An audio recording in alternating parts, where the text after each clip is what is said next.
ನಮ್ಮ ಜೊತೆ ಹಿರಿಯ ನಿರ್ದೇಶಕರು ಹಾಗೂ ನಿರ್ಮಾಪಕರಾದಂತಹ ಭಾರ್ಗವ್ ಅವರು ಇದ್ದಾರೆ. ಸೊ ಮೊದಲನೇದಾಗಿ ಅವರ ಸಿನಿಮಾದಿಂದನೇ ಸರೋಜಾದೇವಿ ಅವರು ಕೂಡ ಅವ್ರ ಸಿನಿಮಾದಲ್ಲೂ ಕೂಡ ಆಕ್ಟ್ ಮಾಡಿದಂಥದ್ದು. ಸೊ ನಿಮ್ಮ ಮೊದಲ ನಿರ್ದೇಶನ ಸಿನಿಮಾ ಅಂತೇಳಿ ಭಾಗ್ಯವಂತರು, ಆ ಸಿನಿಮಾದಿಂದನೂ ಕೂಡ ಅವರು ಆ ಸಿನಿಮಾದಲ್ಲಿ ಆಕ್ಟ್ ಮಾಡಿದ್ರು. ಅದು ನನ್ನ ಭಾಗ್ಯ ಅಂತ ಕಾಣಿಸುತ್ತೆ. ಯಾಕೆಂದರೆ ಭಾಗ್ಯವಂತರು ಚಿತ್ರದಲ್ಲಿ ಸರೋಜಮ್ಮ ಅಂದರೆ ಸರೋಜಾದೇವಿ ಅವ್ರನ್ನ ಸರೋಜಾದೇವಿ ಅಂತ ಕರೀತಿರ್ಲಿಲ್ಲ. ಎಲ್ಲರೂ ನಾವು ಸರೋಜಮ್ಮ ಸರೋಜಮ್ಮ ಅಂತಲೇ ಕರೀತಾ ಇದ್ವು. ಏಕೆಂದರೆ ಆ ವಯಸ್ಸು ಆಗಿರೋದ್ರಿಂದ ಒಂದು ರೀತಿ ಆ ಪಾತ್ರಗಳಲ್ಲೆಲ್ಲ ಅವ್ರು ಮಿಂಚಿರೋದ್ರಿಂದ ಅವ್ರಿಗೆ ಆ ಮರ್ಯಾದೆ ಸಿಕ್ಕಿದೆ, ಸರೋಜಮ್ಮ ಅಂತಲೇ ಸಿಕ್ಕಿದೆ. ಮಾತಾಡೋ ಹಾಗಿಲ್ಲ, ಒಳ್ಳೆ ಅಭಿನೇತ್ರೆ, ಚತುರ್ಭಾಷೆ ತಾರೆ. ಅವರು ಹೆಚ್ಚು ಕಮ್ಮಿ ಅವ್ರ ಪೀರಿಯಡಲ್ಲಿದ್ದ ನಾಯಕರು ಎಲ್ಲ ನಾಯಕರ ಜೊತೆನೂ ಅವರು ಅಭಿನಯಿಸಿದ್ದಾರೆ.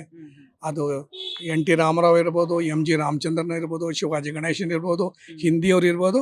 ಆಮೇಲೆ ಮಾತಾಡೋಗಿಲ್ಲ, ನಮ್ಮ ಅಣ್ಣ ಅವ್ರ ಜೊತೆ ರಾಜ್ಕುಮಾರ್ ಅವ್ರ ಜೊತೆ ಕೂಡ 23 ಸಿನಿಮಾಗಳಲ್ಲಿ ಅಭಿನಯಿಸಿದ್ದಾರೆ. ಆಮೇಲೆ ಮಾಡಿರೋ ಪಾತ್ರಗಳು ಕೂಡ ಒಳ್ಳೊಳ್ಳೆ ಪಾತ್ರಗಳು ಮಾಡಿದ್ದಾರೆ.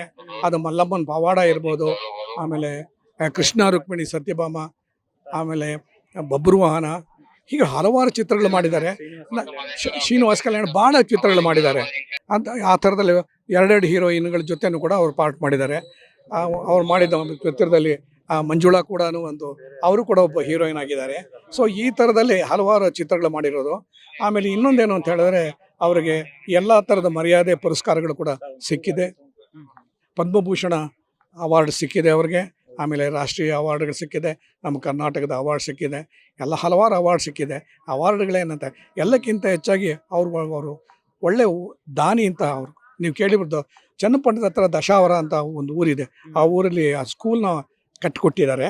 ಆಮೇಲೆ ಯಾವುದೋ ಒಂದು ಕಾಲೇಜಲ್ಲೋ ಎಲ್ಲೋ ಕಂಪ್ಲೀಟ್ ಒಂದು ಕಂಪ್ಯೂಟರ್ ರೂಮ್ನ ಸೆಟಪ್ ಮಾಡಿಕೊಟ್ಟಿದ್ದಾರೆ. ಈ ಥರ ಬಹಳ ಕಡೆ ದಾನ ದತ್ತಿಗಳೆಲ್ಲ ಕೊಟ್ಟಿದ್ದಾರೆ. ಆಮೇಲೆ ಕೋರ್ಷ ಅವ್ರ ಫ್ಯಾಮಿಲಿ ಎಲ್ಲ ನಂಗೆ ಚೆನ್ನಾಗಿ ಗೊತ್ತು. ಅವ್ರ ತಂದೆನ ನೋಡಿದ್ದೀನಿ. ಆಮೇಲೆ ಅವ್ರ ತಾಯಿ ರುದ್ರಮ್ಮನವರು, ಅವರೇ ಸರೋಜಾದೇವಿಯವ್ರನ್ನ ಒಂದು ಮಟ್ಟಕ್ಕೆ ಒಂದು ಆಸ್ತಿ ಇದೆಲ್ಲ ನೋಡ್ಕೊಂಡಿರೋದೇ ಆ ರುದ್ರಮ್ಮನವರು. ಅವರು ಸರೋಜಮ್ಮನಿಗೆ ಬಲಗೈಯಾಗಿ ಇರ್ತಿದ್ರು. ಎಲ್ಲ ಕಡೆಯೂ ಕೂಡ ಅವರು ಎಲ್ಲೆಲ್ಲಿ ಪ್ರಾಪರ್ಟಿ ಮಾಡಿಕೊಟ್ಟಿದ್ದಾರೆ ಮಗಳಿಗೆ ಏನಂತ ಗೊತ್ತಿಲ್ಲ, ಅಷ್ಟು ಪ್ರಾಪರ್ಟಿ ಮಾಡಿಕೊಟ್ಟಿದ್ದಾರೆ. ಅದನ್ನು ಇಲ್ಲೆಲ್ಲ ಹೇಳೋಕ್ಕಾಗೋದಿಲ್ಲ. ಅಂಥದ್ರಲ್ಲಿ ಕೂಡ ಈಗ ನಾವು ನೋಡಿದ್ದೀವಲ್ಲ, ಮಲ್ಲೇಶ್ವರಮದಲ್ಲಿ ದೊಡ್ಡ ಮನೆ ಇಲ್ಲಿದೆ.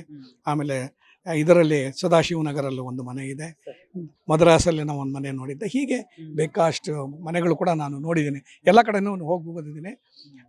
ಒಳ್ಳೆ ಕಲಾವಿದರು. ನಾವು ಏನು ಹೇಳಿದ್ರು ಕೇಳ್ತಾಯಿದ್ರು. ನಾವು ಅಸೋಸಿಯೇಟ್ ಡೈರೆಕ್ಟ್ರಾಗಿ ಏನು ಹೇಳಿದ್ರು ಕೂಡ ಕೇಳ್ತಾಯಿದ್ರು. ಆಮೇಲೆ ಡೈರೆಕ್ಟ್ರ್ ಆದಮೇಲೂ ಕೂಡ ಅಷ್ಟೇ, ಹೀಗೆ ಮಾಡ್ತೀನಿ ಹಾಗೆ ಮಾಡ್ತೀನಿ ಅಂತ ಏನೂ ಹೇಳ್ತಿರಲಿಲ್ಲ. ಡೈರೆಕ್ಟ್ರ್ ಏನು ಹೇಳಿದ್ರು ಅದನ್ನು ಕೇಳ್ತಾಯಿದ್ರು.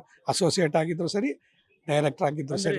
ಸಾಕಷ್ಟು ಬಾರಿ ಅಂದರೆ ಸಾಕಷ್ಟು ನಿರ್ದೇಶಕರು ಹೇಳಿದ ಮಾತು, ಸಿನಿಮಾದ ಒಂದು ಕತೆ ಹೇಳುವಂಥ ಸಂದರ್ಭದಲ್ಲಿ ಆ ಪಾತ್ರ ಯಾವ ರೀತಿಯಾಗಿರಬೇಕು, ಜನರ ಮೇಲೆ ಪರಿಣಾಮ ಬೀರುವಂಥದ್ದಲ್ಲಿ ಅಥವಾ ಅದಕ್ಕೆ ಮಾದರಿ ಆಗಿರಬೇಕು ಅನ್ನೋ ಒಂದಿಷ್ಟು ಅಂಶಗಳನ್ನು ಹೇಳ್ತಾ ಇದ್ರು. ಅವ್ರು ಒಳ್ಳೆ ಆ ಥರದ್ದೇನು ಹೇಳ್ತಾ ಇರಲಿಲ್ಲ. ಬೇರೆ ಹೇಳಿರ್ಬೋದು ಬೇರೆ ಡೈರೆಕ್ಟರ್, ನಮ್ಮ ಹತ್ರ ಏನು ಹೇಳ್ತಾ ಇರಲಿಲ್ಲ. ಯಾಕೆಂದರೆ ನಾವು ಈಗ ಬಬ್ರುವಾಹನ ಅಂತ ಕಥೆಯಲ್ಲಿ ಏನು ಕೇಳೋಕ್ಕೆ ಏನಿರುತ್ತೆ, ಏನು ಹೇಳೋಕ್ಕೆ ಏನಿರುತ್ತೆ, ಯಾರಿಗೂ ಏನಿರಲ್ಲ. ಯಾಕೆಂದರೆ ಅದು ಪೌರಾಣಿಕ ಚಿತ್ರ, ಅದರಲ್ಲಿ ಪಾತ್ರ ಹೀಗೆ ಅಂತ ಇರುತ್ತೆ, ಅದು ಹಾಗೆ ಮಾಡ್ತಾರೆ. ಆಮೇಲೆ ಅವ್ರಿಗೆ ಅಂತ ಒಬ್ಬ ಕಾಸ್ಟ್ಯೂಮರ್ ಇರ್ತಾರೆ, ಅವ್ರಿಗೆ ಅಂತ ಅವ್ರು ಮೇಕಪ್ ಮ್ಯಾನ್ ಇರ್ತಾರೆ, ಹೇಗೆ ಬೇಕೋ ಹಂಗೆ ಮಾಡ್ತಾರೆ. ಅಚ್ಚುಕಟ್ಟಾಗಿ ಒಳ್ಳೆ ಡ್ರೆಸ್ಸುಗಳು ಮೇಕಪ್ಗಳೆಲ್ಲ ಮಾಡ್ಕೊಳ್ಳೋರು, ಕರೆಕ್ಟ್ ಟೈಮ್ಗೆ ಶೂಟಿಂಗ್ ಬರೋದು, ಅದು ಬಹಳ ಮುಖ್ಯ. ಯಾಕೆಂದರೆ ಈ ಬಬ್ರುವಾಹನ ಈ ಥರ ಚಿತ್ರಗಳಲ್ಲಿ ಕಾಸ್ಟ್ಯೂಮ್ ಪಿಕ್ಚರ್ಗಳಲ್ಲಿ ಭಾಳ ಹೊತ್ತು ಮೇಕಪ್ ಹಿಡಿಯುತ್ತೆ. ಡ್ರೆಸ್ ಹಾಕ್ಕೋಬೇಕು, ಕಚ್ಚೆ ಆ ಕಚ್ಚೆಗೆ ಟಾಕಗಳು ಹಾಕ್ತಾ ಇರಬೇಕು. ಆಮೇಲೆ ಮೇಕಪ್ ಅಂದರೆ ಭಾಳ ಚೆನ್ನಾಗಿ ಸರೋಜಮ್ಮ ಮೇಕಪ್ ಮಾಡೋರು. ಎಷ್ಟು ಚೆನ್ನಾಗಿ ಮೇಕಪ್ ಮಾಡ್ಕೊತಿದ್ರು ಅಷ್ಟು ಚೆನ್ನಾಗಿ ಮೇಕಪ್. ಎಲ್ಲಕ್ಕಿಂತ ಹೆಚ್ಚಾಗಿ ಸರೋಜಮ್ಮನವ್ರು ಯಾವತ್ತೂ ಕೂಡ ಎಕ್ಸ್ಪೋಸೇ ಮಾಡಿಲ್ಲ. 2 ಪೀಸ್ ಆಗಲಿ, ಸ್ವಿಮ್ಮಿಂಗ್ ಸೂಟ್ ಹಾಕಲಿ, ಆ ಥರದ ಡ್ರೆಸ್ಸಲ್ಲಿ ಅವರು ಪಾರ್ಟ್ ಮಾಡಿಲ್ಲ. ಅದೊಂದು ವಿಶೇಷ, ಅದು ಕೂಡ. ಬಟ್ ಏನೂ ಮಾಡೋಕ್ಕಾಗಲ್ಲ, ಹಾಗೇ ನಡ್ಕೊಂಡು ಹೋಯ್ತು ಜೀವನ. ಇತ್ತೀಚಿನ ದಿನದಲ್ಲಿ ಯಾವತ್ತಾದ್ರೂ ಮೀಟ್ ಮಾಡಿದ್ದು ಅಥವಾ ಏನಾದರೂ ಮಾತಾಡಿದ್ರೆ ನಿಮ್ಮ ಜೊತೆ? ಇಲ್ಲಿ ಸತ್ಯನಾರಾಯಣ ಪೂಜೆ ಮಾಡಿದ್ರು ಮನೇಲಿ. ಆ ಸತ್ಯನಾರಾಯಣ ಪೂಜೆಗೆ ನಾನು ಬರಬೇಕು ಅಂದ್ಬಿಟ್ಟು ನನ್ನ ಹೆಂಡತಿಗೆ ಕರೆಸಿದ್ರು. ಯಾಕೆಂದರೆ ನಾವು 3 ಜನ ಹೆಣ್ಮಕ್ಳಿದ್ದಾರೆ. ಸೊ ನೀವು ಆಶೀರ್ವಾದ ಮಾಡಿ, ನನ್ನ ಮೊಮ್ಮಗಳಿಗೆ ಇದಾಗಬೇಕು, ಮಕ್ಕಳಾಗಬೇಕು, ನೀವು ಆಶೀರ್ವಾದ ಮಾಡಿ ಅಂತ ನನ್ನ ಹೆಂಡತಿಯನ್ನು ಕರೆಸಿ, ಆಮೇಲೆ ಆ ಪೂಜೆ ಆದಮೇಲೆ ಇಲ್ಲೇ ಊಟ ಮಾಡಿ ಆಮೇಲೆ ಅವ್ರ ಮಗನ ಆಶೀರ್ವಾದ ಮಾಡಿಬಿಟ್ಟು ಬಂದವು. ಎಲ್ಲಿ ಸಿಕ್ಕಿದ್ರು ಕೂಡ ಅವರು ಭಾರ್ಗವ್ ಅಂತ ಕರಿತಿರಲಿಲ್ಲ, ಭಾಗ್ಯವಂತರು ಭಾರ್ಗವ್ ಅಂತಲೇ ಕರಿತಿದ್ರು ಹೊರತು ಬೇರೆ ಹಾಕಿ ಕರಿತಿರ್ಲಿಲ್ಲ. ಸರೋಜಮ್ಮ ಆ ಥರ ಕೊಟ್ಟಿದ್ದು ಟೈಟ್ಲ್ ನಂಗೆ. ಅದು ಇವತ್ತು ಈ ಒಂದು ಸುದ್ದಿ ಕೇಳಿದಾಗ ಏನು ಅನಿಸ್ತು? ಬಟ್ ವಯೋ ಸಹಜ. ಹಂಗೆ ನೋಡಿದ್ರೆ ನನಗಿಂತ ಅವರು 3 ವರ್ಷ ದೊಡ್ಡವರು, ನಮ್ಗೆ ಅಕ್ಕ ಅವರು. ಅದು ಯಾವತ್ತೂ ನಾವು ಅವ್ರನ್ನ ವಯಸ್ಸು ಕೇಳಿದವರೇ ಅಲ್ಲ. ಯಾಕೆಂದರೆ ಆ ವಯಸ್ಸಿಗೆ ಮೀರಿದ ಅಭಿನಯ ಅದು ಇದು ಎಲ್ಲ ಅವರಲ್ಲಿ ಇರೋದರಿಂದ ವಯಸ್ಸಾಗಿ ಕೇಳಬೇಕು, ಅವ್ರ ಮುಖ ಸಾಕು.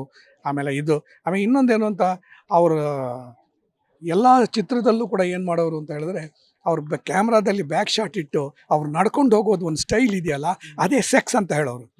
ಎಸ್ಪೆಷಲಿ ತಮಿಳು ಪಿಕ್ಚರಲ್ಲೆಲ್ಲ ಅದರಲ್ಲೆಲ್ಲ ಅದನ್ನು ಎಕ್ಸ್ಪ್ಲೈಟ್ ಮಾಡೋರು. ನಮ್ಗೆ ಗೊತ್ತು, ಇಲ್ಲಿ ಬಂತು ಅಂದರೆ ಸರೋಜಮ್ಮ ಅಂತ ಒಂದು ಬ್ಯಾಕ್ ಶಾಟ್ ಇರುತ್ತೆ. ಆ ಬ್ಯಾಕ್ ಶಾಟಲ್ಲಿ ಅವ್ರು ಹೇಗೆ ನಡ್ಕೊಂಡು ಹೋಗ್ತಾರೆ ಅನ್ನೋದಿದೆಯಲ್ಲ, ಅದು ಒಳ್ಳೆ ಕೌತುಕವಾದ ವಿಷಯ. ಅದು ಭಾಳ ಚೆನ್ನಾಗಿರ್ತಿತ್ತು ಅದು. ಬಟ್ ಏನೇ ಆದರೂ ಕೂಡ ಸರೋಜಮ್ಮನೇ. ಸರೋಜದೇವಿಯವರು ಯಾವತ್ತೂ ನಿಮ್ಮ ಮನಸ್ಸಲ್ಲಿ ಇರ್ತಾರೆ. Okay, thank you so much. Bye bye. ಇದಿಷ್ಟು ಹಿರಿಯ ನಿರ್ದೇಶಕ ಭಾರ್ಗವ್ ಅವರ ಮಾತಾಗಿತ್ತು. ಕ್ಯಾಮ್ರಾ ಪರ್ಸನ್ ಗಣೇಶ್ ಜೊತೆ ಧನು, ಎಲ್ಗಚ್, ಪಬ್ಲಿಕ್ ಟಿವಿ, ಬೆಂಗಳೂರು.